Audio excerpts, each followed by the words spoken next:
Hello everybody, it's me, GhostCritic. Thank you for joining me this Monday for another comic book review video. I only had 5 books on my pull list this week, as you will have seen from Wednesday's video. So I'm expecting this to be a shorter video than usual. I will still not hold back on my thoughts and opinions of the books I've read. But I just wanted to clear something up before I started. I know I said there would be a video up last Friday for the first issue of this new run, this new series of Sandman books, and everything went a bit, should we say, tits up? That's how we say it over here in the UK.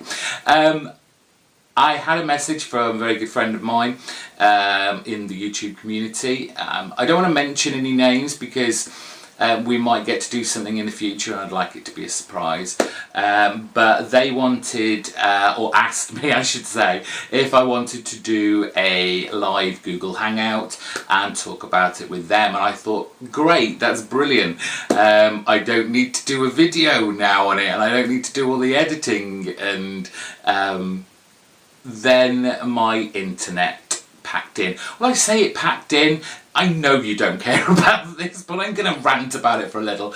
I think it's more to do with my laptop than it is my internet, because every other device in the house is connected to the internet. My laptop just wouldn't, and it was driving me insane. And eventually, basically, we had to cancel the Google Hangout, which I was very, very upset about, because I was dying to talk about not only the book, but to talk with this very good friend of mine. However, because my weekends where I'm on my own are very few and far between, I don't know next time when I'm going to get a chance to do that with said person. So I am going to have to do a video now, all on my own, which I promise will be out this Friday, so you can get to hear everything that I think about the latest Sandman one-shot, the Sandman universe. So look out for that. Right, so should we talk about the books? As I said, I had 5 on my pull list. If you are new to my channel, I kind of rate them in least light to my pick of the week. And yes, there will be spoilers. So if you're not read any of these books, stop the video, read the book, come back, or just fast forward the video until you see a new comic book raised aloft in my hand.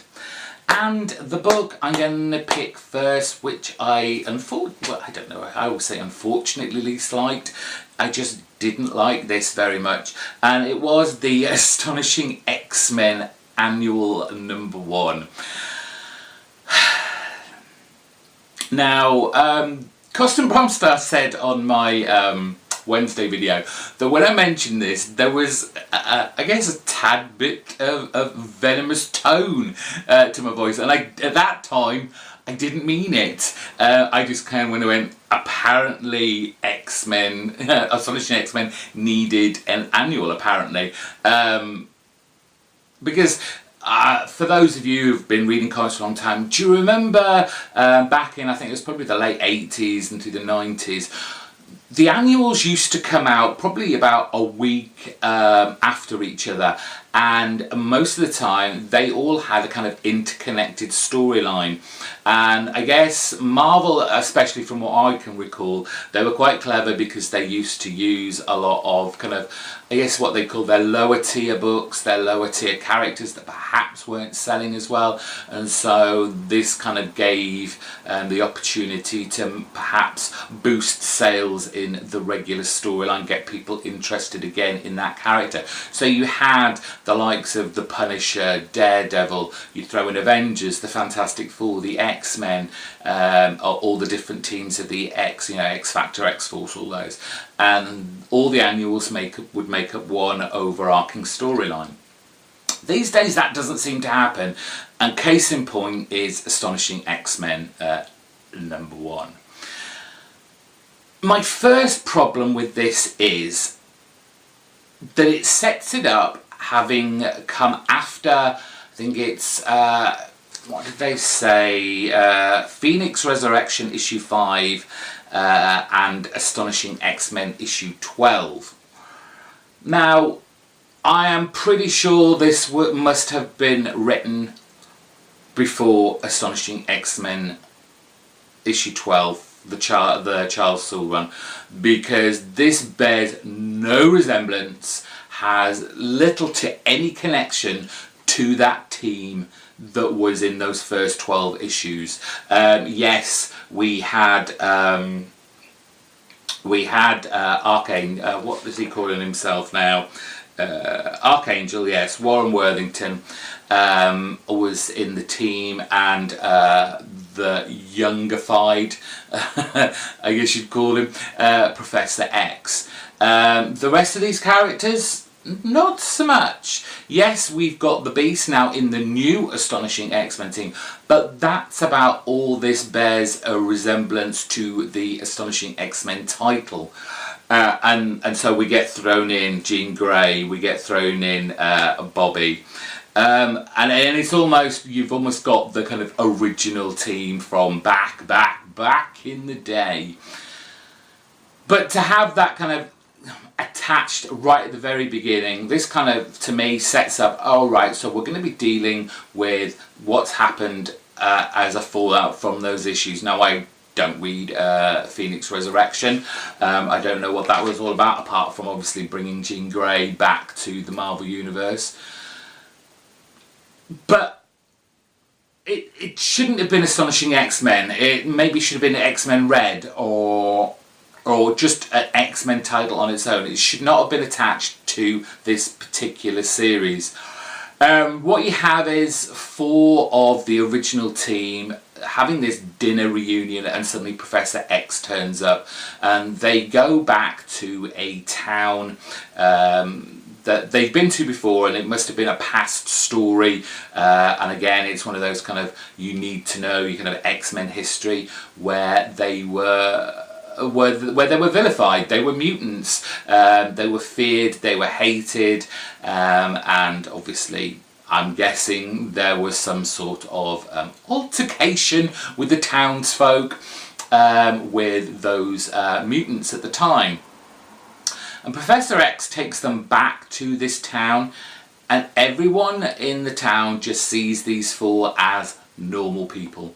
Not normal as in they see a normal person, they see them as mutants, but it just doesn't faze them. They're polite, they're kind, they're nice to them, they welcome them into the community, and it's all very strange, and alarm bells should already be ringing, and for the likes of Beast, yes, it is.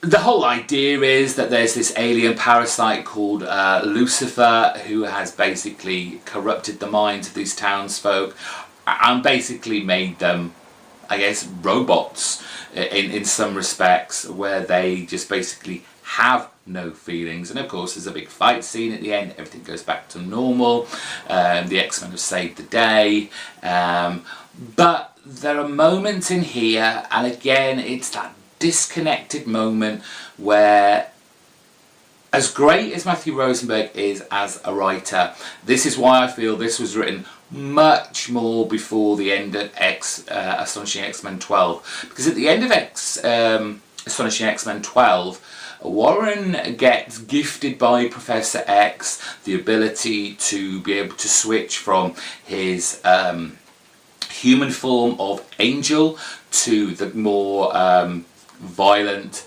uncontrollable viciousness of Archangel, and he gave him the ability to switch between those two and be in control of them. And there are points in this that that isn't picked up on. They're at the dinner table, and I think it's Bobby wants Warren to have a drink, loosen up a little bit, to which Warren replies, you should know I can't, I will, to the point of I'll lose concentration, and you know what happens when that happens. Archangel comes out and the shit hits the fan. So I don't feel that, there is the progression from the finale of issue 12 to this annual that didn't pick up on. And again, in the fight scene, he turns into Archangel and beheads the alien parasite who has taken over someone, I guess, in the village, and by doing that it ends up killing everybody who was in this town that has been taken over and being manipulated by the parasite, and obviously the guilt that comes with that, but it had to be done, there was nothing else to do. So it was annoying. It was, I don't know what this story was trying to tell, what this was trying to achieve, apart from reiterate once again that, you know, mutants are feared, yes, they are hated. I guess it kind of sets up this new, younger Professor X as a character that, you know, isn't wholeheartedly good, I guess you'd say. The morals that he has now are dubious, to say the least. But did it need to be in an annual? I feel not. I was kind of excited to see Travel Foreman back on the art, but it didn't suit this book at all. Travel Foreman, as great as an artist he is, he kind of makes everyone look just kind of angry and upset all the time. There's a kind of, what's the word I'm thinking of? There's a kind of, not evilness, but ugliness about them. Not as in attractive stakes, but just, I don't know whether that's a particularly good page to show to prove my point, but those who have read it, he does make his characters look kind of stern all the time, and no, didn't fit the book at all, unfortunately. So unfortunately, Astonishing X-Men was a big no-no for me this week. Now the final issue of Wes Craig and Toby Cypress's The Gravediggers Union, issue 9, came out this week, and as I said on Wednesday, I kind of feel that this probably wasn't selling as much as they'd hoped, hence the not necessarily abrupt ending or abrupt finish, I would say, of the series, but this just didn't sit right and seemed to be wrapped up way too fast. And it's a shame that people weren't picking this up and buying it, because it was a good little book, kind of under the radar, I guess, of a lot of people. And it showed in this issue. Not so much that there was a lot of loose ends to pick up, per se, but everything just got ended very quickly and very, I guess, succinctly and easily.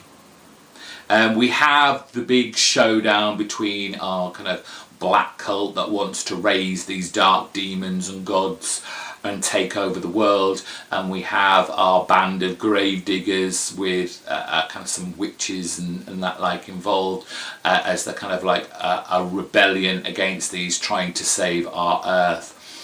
And the kind of chosen one of this dark cult is the one that's going to bring it to the end by killing an alien monkey.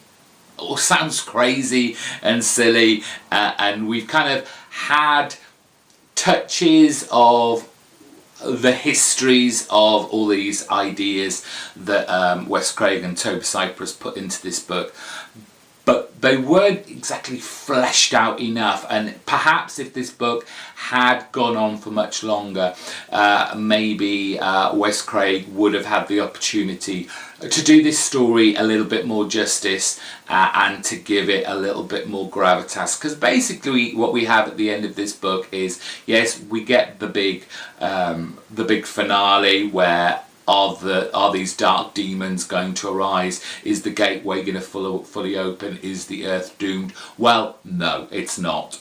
Our chosen one has a change of heart and can't kill the monkey, which stops all these demons from being able to fully come out on earth and take over. And everything's as happy as it possibly can be in this universe where zombies, vampires, supernatural, ghosties and all those reside, and it's up to the gravediggers to keep them at bay. Whether this creative team will come back to the series with new adventures, I don't know. Perhaps I think it's best left buried now, because I don't honestly think there was enough people to read this book. Again, unfortunate, because it was a kind of hidden gem within the slew of image books that we have out there at the moment. What else really is there left to say about it? Not a lot. The artwork is suitably crazy, as it always has been. Big kind of great double page spreads of demonic tentacles and eyes getting ready to take over over the earth, and just the general darkness that surrounds it. And even right at the very end, you know, we have one of our gravediggers rising from the dead as a zombie and being made short work of. There is an epilogue page at the back. Doesn't really make a great deal of sense, apart from, is it trying to leave it open for a new series? Perhaps, but I don't think there will be one. Let's move on to Doctor Strange, issue number 4 from Mark Waid and Jesus Sayers. I feel as though we've waited a while for this, but perhaps we haven't, and it's just a lot of Marvel titles double ship a month these days, and this is one of those titles that it doesn't, so you kind of feel like you've been waiting a long time, when in fact you've just been waiting the normal length of time, or the regular time for the next issue to come out. I'm not sure. I feel like it's longer. And so coming into this book, it was kind of like, well, what just happened in the last issue, and catching myself up a little here. But with the start of issue 4, Mark Waid throws us right back into some crazy escapade that Doctor Strange and his kind of new, not so much apprentice, she's one of her own, but we have, what's her name again? Kanna. She's an archaeologist. She's an archaeologist who looks for magical artifacts. They're in the middle of some sort of chase. They have what seems to be a new person on their team, a dwarf called Ephron, but they've just rescued him, and they have his captors chasing after them to retrieve him, and what we get is a kind of very disjointed kind of images of flashbacks of their adventures leading up to this point, where we have Doctor Strange going from planet to planet to find magical artifacts to regain his magic and become once again the Sorcerer Supreme. But in that, as we go along, and we see this through the eyes of Kanna for the most part, Stephen Strange's arrogance and overconfidence coming back into play as well. There's almost this self-righteous feeling emanating from Strange that, you know, the magic is his and should never have been taken away from him, and as his strength grows, it's I'm bad with words this morning. What is going on? I don't know what I'm trying to say, but it is just the kind of this overconfidence and arrogance of the character that we have seen in the past, but given what he's been through in the last series before Mark Waid took it over, I thought he'd kind of come to terms with that and come to a point where we wouldn't go back to this this mindset of his. But here we are anyway, and that overconfidence, that arrogance leads them into danger as they try and rescue this dwarf, who is able to basically build any kind of magical artifact. He's a blacksmith, a magical blacksmith we'll call him, but he's the best in all the universe, and unfortunately just at this point we have a set of bad men that are getting him to build magical weapons for their own use. But this little dwarf character clocks him straight away as they escape, leaving Canna behind. Unfortunately, she gets captured and is used in the villains of the piece factory to make more magical weapons for them. But our little dwarf has a little secret all of his own, and it brings into the book this concept that all of Stephen Strange's magic, all these artifacts, he is taken from other people. He is, I guess, renting them, without paying for them. And in this dwarf's kind of sphere of magic, the person who wields the magic makes them themselves. They make the magic for themselves, and I guess that's the next stage of evolution of the character of Stephen Strange, where hopefully we can strip away some of this arrogance, this overconfidence, and make himself more self-reliant, and this is where we have the Forge, which is, I guess, this dwarf's factory where he makes his own magic weapons, and I'm guessing we're now going to see Doctor Strange start making his own magical doohickeys. The culmination of this book is our villains, who have now captured Canna, have their eyes set on Earth in destroying it, taking it over, dominating it, and that's the danger that's coming, and perhaps we'll have the way that Doctor Strange is going to get back to Earth.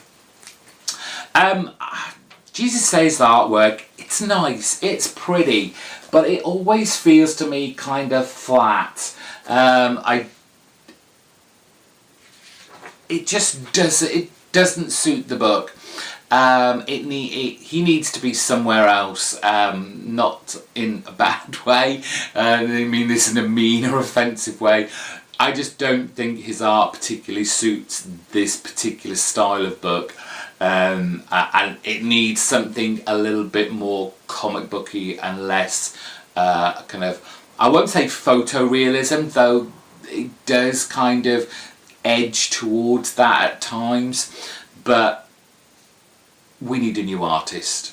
It's Peter Parker, the Spectacular Spider-Man, issue 308 from Chip Zdarsky and Chris Picciello. Now here's an artist that needs to be on Strange.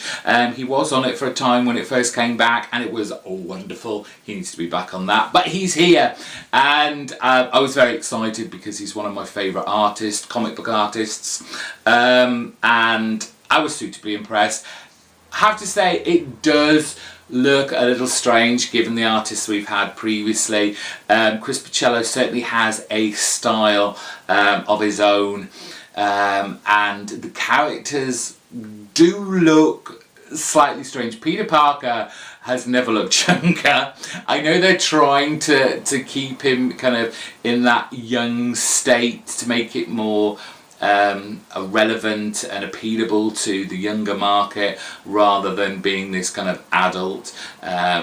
Chris may have gone a little bit too far here, but I enjoyed it nonetheless.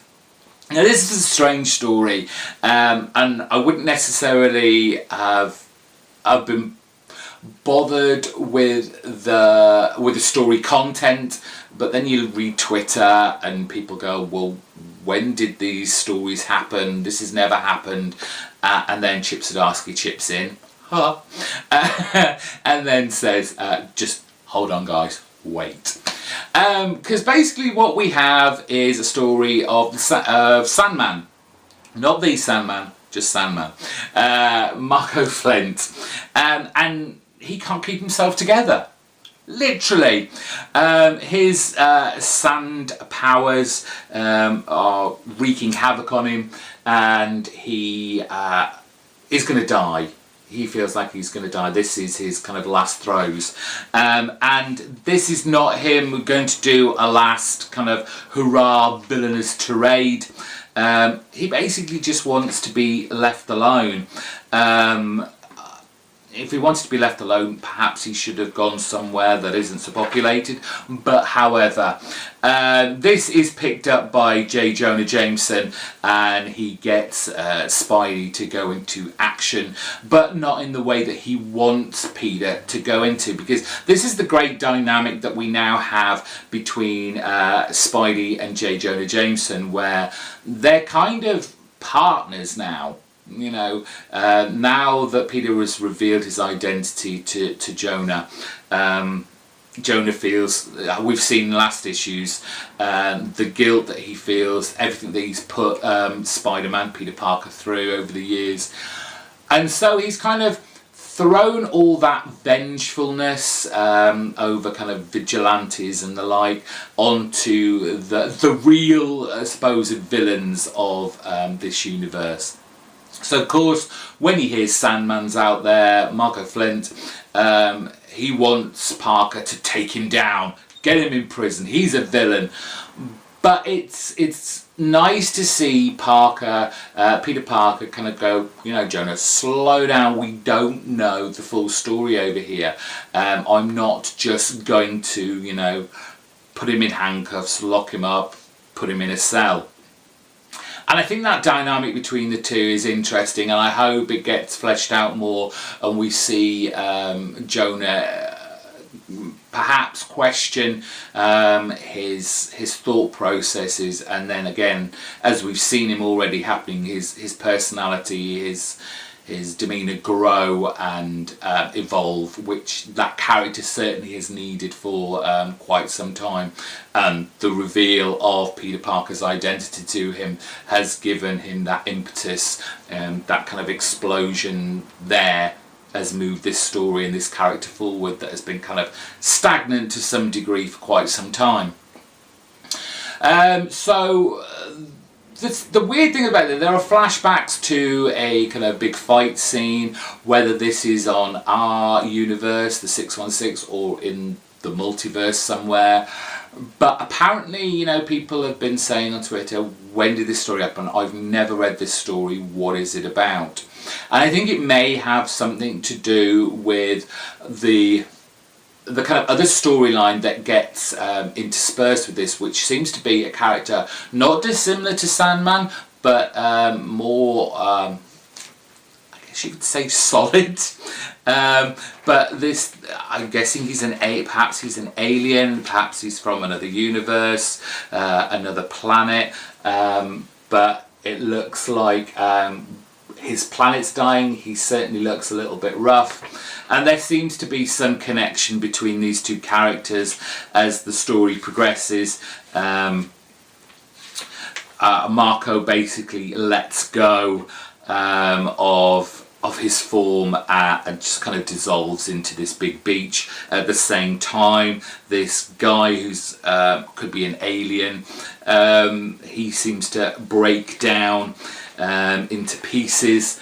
And you just kind of get the feeling and idea that these two characters are going to merge, and perhaps we're going to get a new Sandman, a new version with kind of these perhaps two personalities joined in one, which is an interesting and an exciting storyline to hopefully have in upcoming issues. I really enjoyed this book. I've liked the idea of all these villains getting thrown into the mix, that we don't necessarily always see. It's always about the big ones and the big events, and these guys don't really get a look in, but they're the most fun characters to have. So hopefully we'll see more of this, and Chip Zdarsky can put everyone's worries to one side and make sense of it all, which I'm sure he will. Come on, you knew this was going to be my pick of the week. We've come to the end of the first story arc of Jeff Lemire, Andrew Sorrentina and Dave Stewart's Gideon Falls, and wowzers. This is fast becoming my favourite book on my shelves. I love it. This horror, psychological, dreamlike state of a book that we have is just, it's almost perfect, and I just am engaged. I lap up every page. The story just hits and hits and hits the right level every time, and the denouement, the big huge reveal, cliffhanger, if I've read it correctly, just did not see coming at all. This issue, I mean, the artwork is and the paneling, the layouts by Andrea Sorrentino. He's kind of like at his top of his game. We have our priest entering the barn, and basically everything breaks down, and you know, you get a wonderful panel shot like that, full page spread of our priest. Basically his mind being broken down, and what he finds within the barn. And again, we kind of get this priest's character, his history increasingly fleshed out, and moments of why he may have been sent to this kind of small town of Gideon Falls. And there appears to be a relationship, not only, you know, obviously a sexual one. Him being a priest, has he taken a vow of celibacy? I don't know. But I guess the extra controversial, I use that in inverted commas, nature of this is that it's with a black woman as well, and perhaps that has added extra kind of context to why he was farmed away to this small town in the backwater of somewhere in America. And everything just kind of goes crazy. I mean, it's just kind of weird. Religion, obviously it's using his mind and what he's got on there, so you know, you have his relationship, you have the idea of religion, his perhaps alcoholism is thrown in there as well. There's some interesting moments where it almost kind of gets a little bit meta, a little bit breaking the fourth wall, because there's this great kind of, it's not a double page spread, but they both basically fit each other. But you have our priest and the young sheriff woman who have gone into the red barn, and we see this big kind of contraption. We don't really know what it is, but on the flip side it almost feels like we're behind the panel of the page, to the point where it's that alarming. It feels like he's come out of the comic book page to the point where you can see the next page down here, but you're also almost feel like you're behind the panel, and it just adds to the creepiness, the weirdness of this red barn, and what its place is, and what it's there to do. They do eventually get out by whatever means, and the priest manages to save the young sheriff, get her to the hospital, and everything's fine. Obviously interspersed with this we have our other character, the one who's having therapy, Norton. He's with his therapist, and they've gone back to or trying to find the original place where they last saw the barn, and they find it there. Everything's built up around it apart from this one kind of wasteland of space, and this is where the barn was seen. This is where it was situated, and it's their then idea that they're going to have to rebuild it. And obviously Norton has been collecting all these pieces that he's been finding around this city, and he's kind of got this therapist to help him with it. She's now seen the barn. She's coming to terms with that maybe Norton isn't as crazy as he appears. And I guess we come to that final page, and it kind of almost makes sense, but comes straight out the blue, but makes sense. Literally, if you've not read this yet and you don't want this spoiled, please look away now. But obviously that final panel, as they get ready to rebuild, we see a little kind of road sign at the bottom here. Gideon Falls, population 4,600,000. We're looking at Gideon Falls in the future, or is it our present? Is the story with the priest from a past, or is it that present, or is that our present? Or perhaps we're dealing with dimensions, I don't know, but it flipped my head. I was like, I need more of this now. Unfortunately, I have to wait till October because we're taking a short hiatus of this book, but it is fantastic. I complain often about these kind of books feeling very televisual, and they're garnering a TV audience, and yes, I've read that this has been optioned, but I would love to see this as a TV show, preferably on a channel or a streaming service that I can get onto and watch it without having to do something naughty. But I love this book. Yeah, just the tone of it, the creepiness, the horror, the tension, the kind of apprehension every time you turn a page. It's fantastic. Given that it's on hiatus, I'm pretty sure next month we'll see this, the first trade of this book. Please, please go pick this up. I want to see this book go on for a long time because this team is special regardless. Jeff Lemire is writing a cracking horror story. Buy it. I want more now. And that's it for this week. Thank you all for watching. Probably rambled on about my books more than I perhaps wanted to, so this video is probably just as long as normal. It only leaves me to say thank you for watching. Hit the subscribe button, the notification bell, comment, like. I will reply as soon as I can, even if it's with a big thumbs up myself. Just appreciate everyone's support, and I will see you very soon this Wednesday with new books. Until then, bye bye.